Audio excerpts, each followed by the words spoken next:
자, 유승민 의원 결국 새누리당 분당 그 수순으로 들어가고 있습니다. 정견 발표?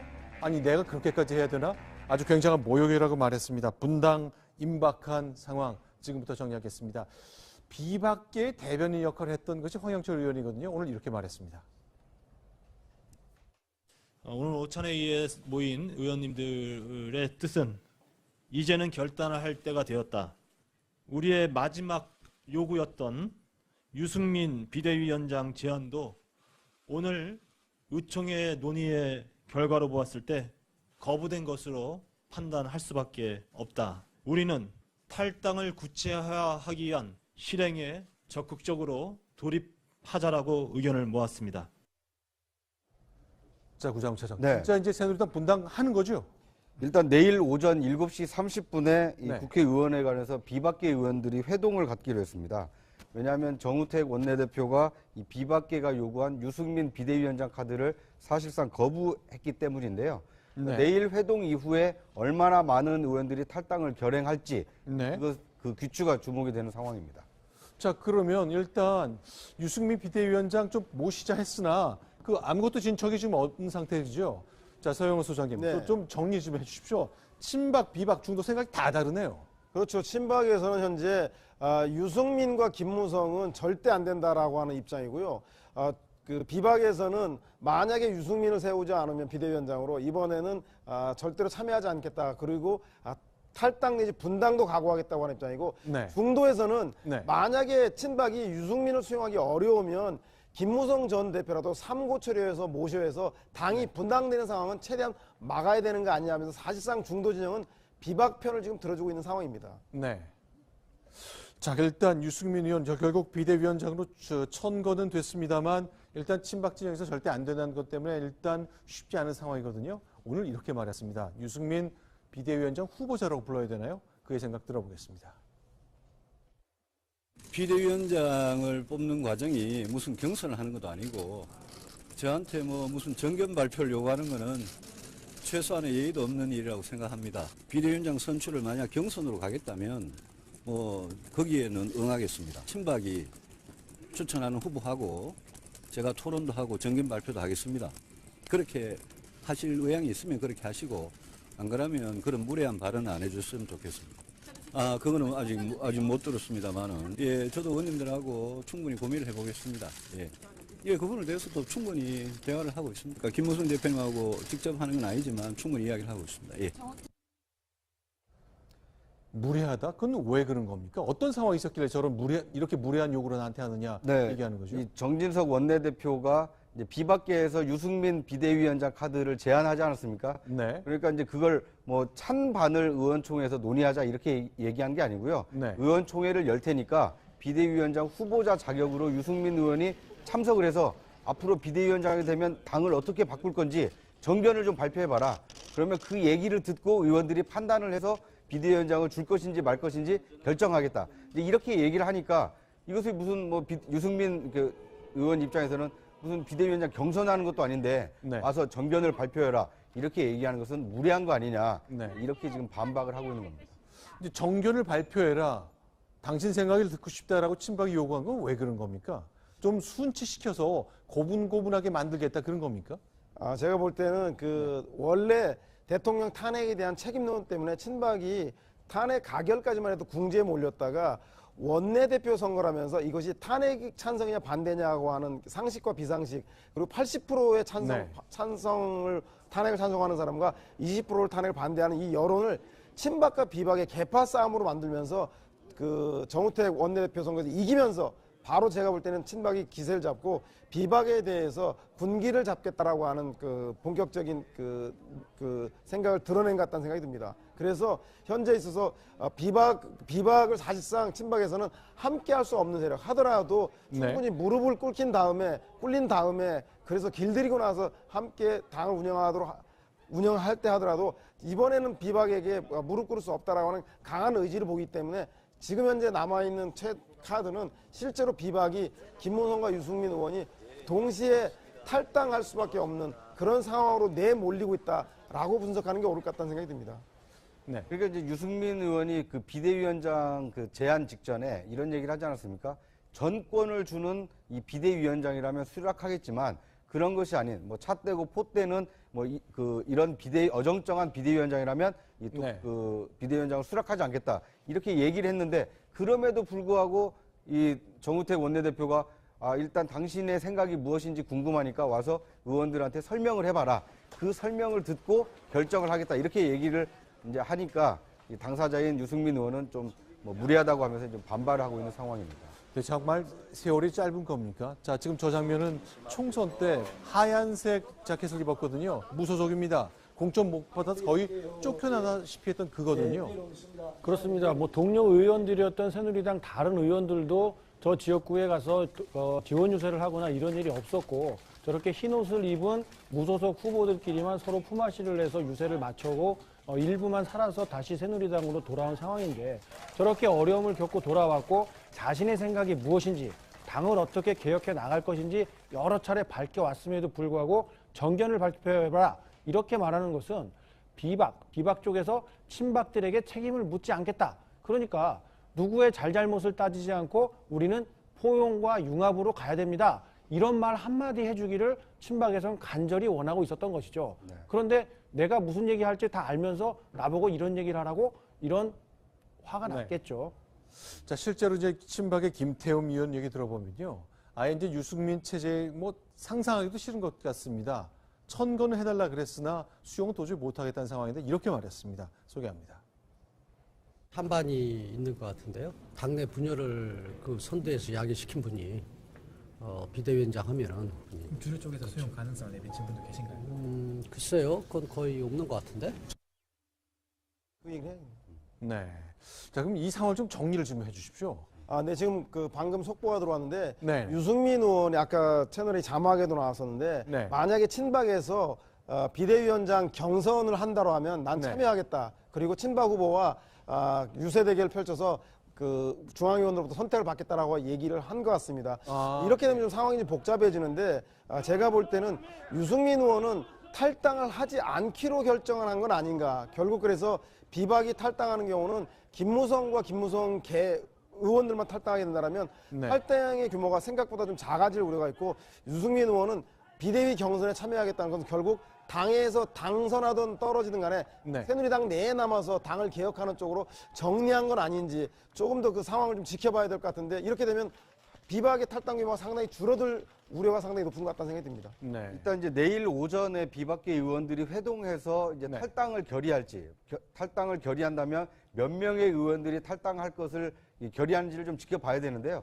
저 경선 참여라는 것은 아무래도 유승민 의원이 바로 탈당을 결심하기보다는 당내에서 한 번 더 이 경선을 통해서 의견 수렴하는 이 절차를 밟겠다. 이런 절차적 민주주의를 통해서 이 비대위원장의 전권을 갖겠다. 이제 이런 의지를 좀 밝힌 것으로 이해할 수 있을 것 같습니다.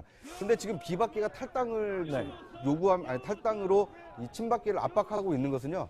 만약에 새누리당이 지금 현재 128석의 의석을 가지고 있는데요. 네. 28명 이상이 탈당을 하게 되면 네. 새누리당이 개헌 저지선이 무너지게 됩니다. 네. 그러니까 새누리당 없이도 야당만 묶어서도 개헌이 가능하고요. 네. 또 3분의 2가 새누리당이 깨지기 때문에 그렇게 되면 국회 내에서 이게 패스트 트랙으로 이 야 3당과 비박이 탈당한 사람들이 합의를 하게 되면 그 새누리당의 의지와 상관없는 입법이 가능하게 됩니다. 그렇게 되기 때문에 친박이 비박들의 탈당을 만약에 즐거워할 수만은 없는 상황이기 때문에 비박들은 어떻게 하면 이 28명을 넘겨서 탈당을 할 것인지 이 숫자를 좀 모으는 작업을 지금 하고 있다 이렇게 볼 수 있을 것 같습니다. 자, 유승민이 안 되면 김무성이라도 하는 이제 정진석, 이주영 뭐 이런 의원들이 그런 생각을 갖고 있거든요. 글쎄, 김무성 카드가 고려될 수 있을까요? 일단 모든 걸 다 버리겠다고 일단 1000명을 한 바가 있거든요. 심지어 당사나 아니면 당 연수원처럼 당이 갖고 있는 재산도 다 버리자고 합니다. 왜냐? 이런 이유에서죠. 소개합니다. 재산 싸움을 한다 그런 생각은 전혀 없습니다. 당을 해체하면은 그 재산은 모두 국고에 귀속이 됩니다. 현재 새누리당 재산이 얼마인가 저희들 알아보지는 않았습니다만은 조금 있는 것 같은데 이 또한 과거 전두환 독재 정권 시절에 재벌들을 등쳐가지고 형성한 그런 재산이라는 점을 부끄럽게 생각을 하고 국가에다 헌납해야 된다는 생각을 가지고 있습니다. 네, 지금 재산 관련돼서 이야기를 했는데요. 이 새누리당 재산이 꽤 많은 걸로 알려져 있습니다. 네. 그렇다 보니까 친박과 비박 사이에서 이제 재산 관련된 이야기를 서로 이제 주고받으면서 또 갈등이 생기기도 했는데요. 정당법에 자녀 재산에 대한 어떤 처분의 그 규정이 있어요. 그래서 네. 통진당처럼 이제 그 헌법재판소 결정에서 해산됐을 경우에는 국고에 귀속합니다. 정당법 48조 2항에 있는데요. 하지만 그 자발적으로 이제 그 자진 해산했을 경우에는 무조건 국고 귀속은 아니거든요. 48조 네. 1항인데요. 이럴 경우에는 그 당헌에 따라서 하게 되고 새누리당 당헌 당규를 보면은 청산위원회 규정이 있습니다. 그래서 네. 청산위원회에서 결국은 처분하기 때문에 무조건 국고 귀속은 아니라는 점을 확인할 수 있습니다. 그러니까 저희 얘기가 나온 게 그 당 재산을 나눠 갖겠다 이런 게 아니라 네. 김무성 대표 비박이 자꾸 탈당을 꾸물꾸물하는 게 네. 당에 있는 656억이라고 하는 그런 정당 재산 때문에 그런 거 아니냐 그랬더니 아니다. 그 재산은 전두환 그 시절에 불법으로 재벌로부터 팔을 비틀어서 그 받아낸 것이니까 그것은 국가에 헌납해야 되고 우린 돈 때문에 그런 게 아니라 명분만 맞으면 탈당할 것이다. 그래서 탈당을 강조하기 위해서 저희가 나왔는데 오늘 만약에 유승민 의원이 비상대책위원회 경선에 참여하게 된다면 실제로 유사 김이 즉 유승민이 나가면 40석 정도가 나가고 네. 김무성만 나갈 경우에 20석만 나가는 이건 대단히 큰 차이가 있는데요. 현재 국민의당이 38석 아니겠습니까? 네. 그래서 40석 이상이 나가면 원내 제3당이 되는데 그 유승민 의원까지 같이 나갈 경우 그렇지 않고 김무성 전 대표의 계보만 나갈 경우에 20석이 채 못 나가기 때문에 제가 볼 때는 4당으로 전락하게 된다면 향후에 대선에 있어서도 이 4당으로서는 큰 역할을 할 수 없기 때문에 사실상 비박신당은 군소 정당으로 전락할 가능성이 매우 많기 때문에 유승민 의원의 거취 여부가 향후 비박신당의 가장 중요한 시금석이 될 텐데 지금으로서는 상당히 유승민 의원의 얘기가 비대위원장 경선에 나간다는 것은 잔류를 선언하는 건 아닌가 그렇게 해석할 대목으로 보입니다. 유사 김이 그런 말을 요새 쓰는군요. 네네. 유승민 의원이 탈당하면 40명이 따라 나가고 김무성 대표만 나가면 20명 정도만 탈당할 것이다. 그런데 이제 이 서영우 소장님은 이제 그렇게 말씀하시지만 실제 새누리당 의원들은 네. 그렇게 많은 수가 탈당하기가 쉽지 않다라고 봅니다. 네. 왜냐하면 그때 대통령 탄핵이냐 탄핵 찬성이냐 반대냐를 할 때도 실제 비박계 의원들이 모일 때 40명 넘게 모인 적이 별로 없거든요. 네. 겨우 이제 30명 가까이 모였었는데 탈당을 결행한다 하더라도 30석 언저리. 네. 그리고 만약에 유승민 의원이 잔류를 선언하게 되면 김무성 전 대표를 따라 나갈 의원은 20명이 되기가 좀 어렵다. 이런 관측이 많습니다. 왜냐하면은요. 안철수 의원의 경우에는 탈당을 결행했을 때 총선을 5달 앞두고 탈당을 했기 때문에 이제 총선 공천권이라든지 네. 그다음에 바로 국회의원의 어떤 그 정치 생명의 연장이 연동이 됐기 때문에 많은 의원들이 탈당을 결행할 수 있지만 지금의 경우에는 대통령 선거를 앞두고 있거든요. 네. 대통령 후보로 출마할 사람에게는 직접적인 이해관계가 있지만 지금 국회의원들의 경우에는 앞으로 3년 반 뒤에 있을 총선이기 때문에 지금 거취를 잘못 결정했다가 자칫 탈당을 했다가 이 보수 유권자로부터 새누리당을 저버린 국회의원 이런 낙인이 찍히게 되면 3년 뒤에는 대선 이후 상황이기 때문에 유불리를 지금 판단하기가 어렵거든요. 그러니까 유불리를 판단하기 어려울 때는 가만히 있는 게 중간이라도 간다. 이런 것이 새누리당의 어떤 중립적인 의원들의 인식이기 때문에 물론 뭐 당내에서는 비박계가 금방이라도 탈당할 것 같지만 실제 의원들을 개별적으로 만나보면 상당히 좀 신중한 반응을 보이고 있습니다. 부정 차장님 말씀이 맞는데 네. 사실상 만약에 유승민 의원까지 탈당하게 되면 새누리당은 그야말로 대선에서는 불임 정당이 되지 않겠습니까? 네. 오죽하면 현재 대선 주자를 찾을 수가 없어서 황교안 총리 카드까지 거론되는 마당이기 때문에 사실상 제가 볼 때는 의원들이 총선을 멀찌감치 앞두고 있음에도 불구하고 대선 주자가 없기 때문에 비박 신당이 됐을 경우엔 유승민이라고 하는 당내 카드와 그리고 반기문 사무총장이라고 하는 외부 영입 카드가 시너지 효과를 발휘한다면 탈당의 규모는 유승민 의원이 결행할 경우에 상당히 더 많아질 수 있다. 그러나 유승민 의원이 잔류할 경우에는 그야말로 군소 정당으로 전락할 수 있을 정도의 소규모 탈당에 그칠 우려가 상당히 많은 대목인 것 같다는 생각이 듭니다. 그렇죠. 실제로 많은 의원들이 최소한 20명 이상은 나가는 것이 확인된다면 내가 나가겠다고 할 정도로 좀 조심조심하고 있는 상황은 분명한 것 같습니다. 어쨌건 새누리당 당내 사정, 이제 탈당이냐 분당이냐 이런 문제로 내일 오전이면 분수령을 맞을 것 같습니다. 그런데요. 자, 정우택 원내대표는 오늘도 역시 야당을 찾아가서 제발 국정의 파트너가 되어달라고 호소를 했습니다. 어떤 장면이 있었는지 역시 영상으로 준비했습니다.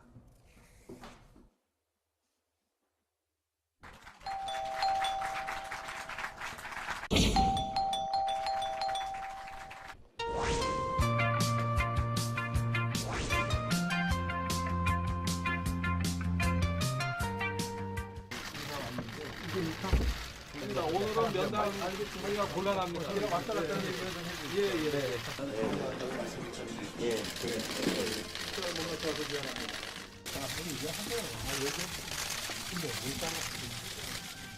안 만나주면 내가 그랬잖아요. 난 참을성 있게 견디겠다고. 안 만나주면 못 만나는 거지 어떻게.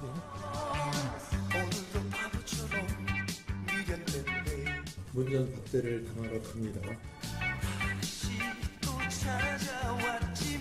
오늘도 다녀갔다고 말씀 전해주시기 바랍니다.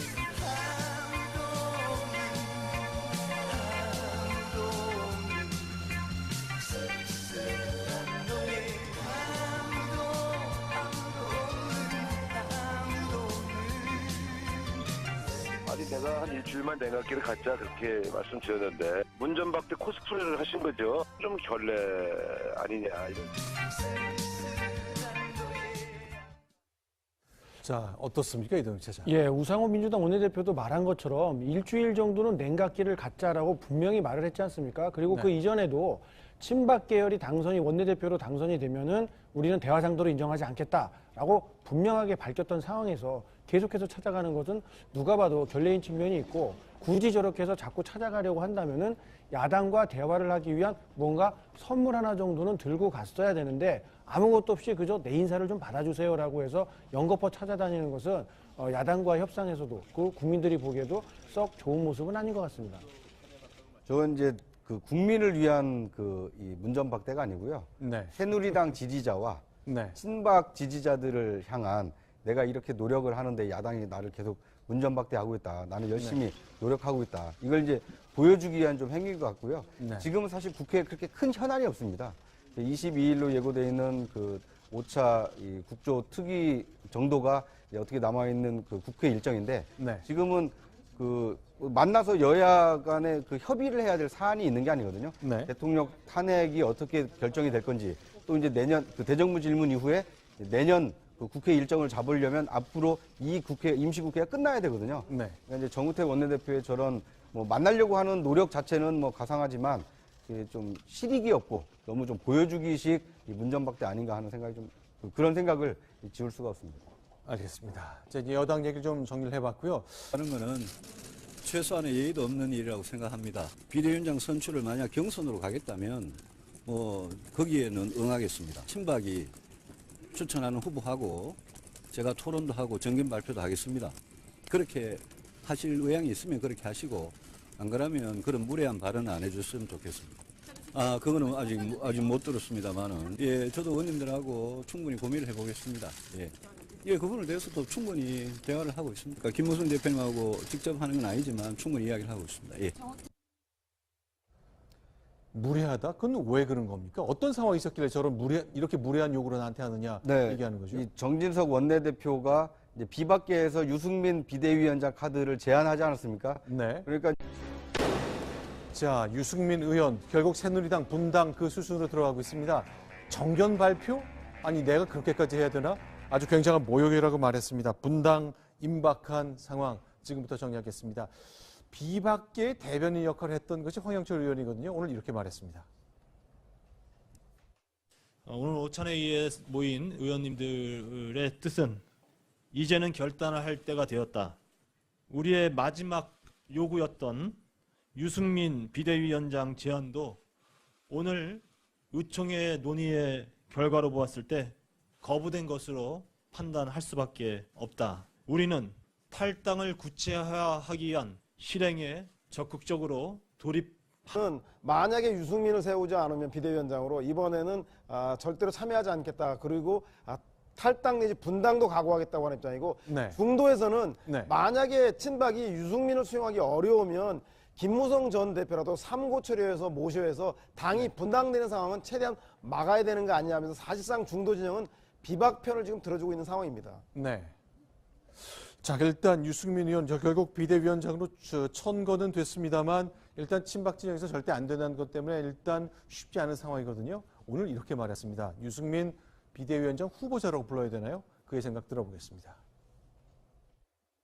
비대위원장을 뽑는 과정이 무슨 경선을 하는 것도 아니고 저한테 뭐 무슨 정견 발표를 요구하는 이제 그걸 뭐 찬반을 의원총회에서 논의하자 이렇게 얘기한 게 아니고요. 네. 의원총회를 열 테니까 비대위원장 후보자 자격으로 유승민 의원이 참석을 해서 앞으로 비대위원장이 되면 당을 어떻게 바꿀 건지 정견을 좀 발표해봐라.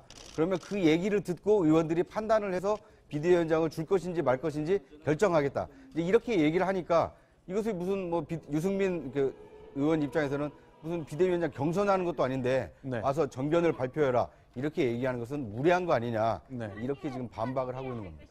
이제 정견을 발표해라. 당신 생각을 듣고 싶다라고 친박이 요구한 건 왜 그런 겁니까? 좀 순치시켜서 고분고분하게 만들겠다 그런 겁니까? 제가 볼 때는 그 원래 대통령 탄핵에 대한 책임론 때문에 친박 하자라고 의견을 모았습니다. 자, 구자무차장. 네. 진짜 이제 새누리당 분당하는 거죠? 일단 내일 오전 7시 30분에 이 네. 국회의원회관에서 비박계 의원들이 회동을 갖기로 했습니다.